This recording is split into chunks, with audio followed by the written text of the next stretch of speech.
এই মুহূর্তে যে খবরের দিকে নজর রাখবো, রাজ্যের দ্বিতীয় আন্তর্জাতিক বিমানবন্দরের জন্য জমি বরাদ্দ রাজ্যের, তারপরেও বিমানবন্দর না হওয়ায় প্রশ্ন সংসদে। আরো বিস্তারিত জানাবে মৈত্রেয়ী ভট্টাচার্য রয়েছে আমার সঙ্গে। মৈত্রেয়ী, দেখো, দ্বিতীয় আন্তর্জাতিক বিমানবন্দর তৈরির জন্য জায়গা চিহ্নিত করে দেওয়া হয়েছে, রাজ্যের তরফ থেকে প্রপোজাল পাঠানো হয়েছে, কিন্তু তারপরেও কেন দ্বিতীয় আন্তর্জাতিক বিমানবন্দর কলকাতার পরে দ্বিতীয় আন্তর্জাতিক বিমানবন্দর তৈরি করার সেই প্রপোজাল কেন গতি পাচ্ছে না, এদিন সংসদে সেই প্রশ্নই তোলেন সুদীপ বন্দ্যোপাধ্যায় এবং মন্ত্রী সিভিল এভিয়েশন মন্ত্রী কে রামমোহন নাইডুকে তিনি এই প্রশ্ন তোলেন।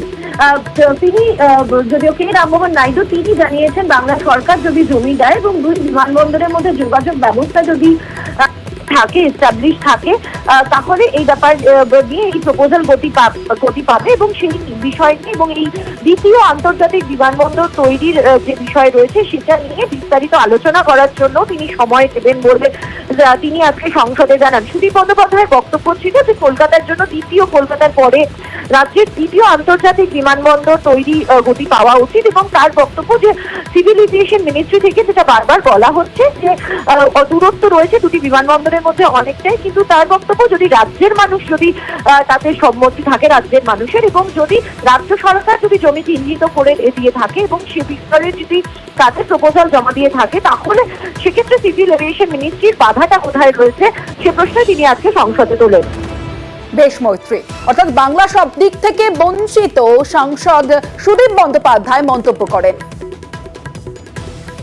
Calcutta is always, or Bengal is always neglected from all corners.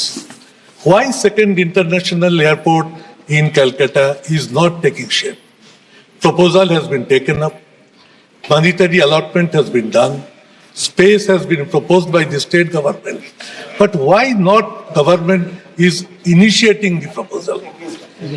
One reply is being given by the government that the distance of the second airport from Calcutta has some long distance. But if the government agrees, if the people of Bengal agree, if land is available, why not this second airport international is being initiated immediately? সংসদে প্রশ্ন তোলেন সুদীপ বন্দ্যোপাধ্যায়। জবাবে অসামরিক বিমান পরিবহন মন্ত্রী কে রামমোহন নাইডু জানান এই বিমানবন্দর তৈরি হবে। Especially regarding Calcutta, sir, the need is there, and definitely if the land is available and the state also supports for the construction and other the connectivity between the two airports, the two locations that is there, and definitely we are going to take it up positively, sir. We can have a special meeting regarding the Kolkata airport, sir, and the development of the new terminal.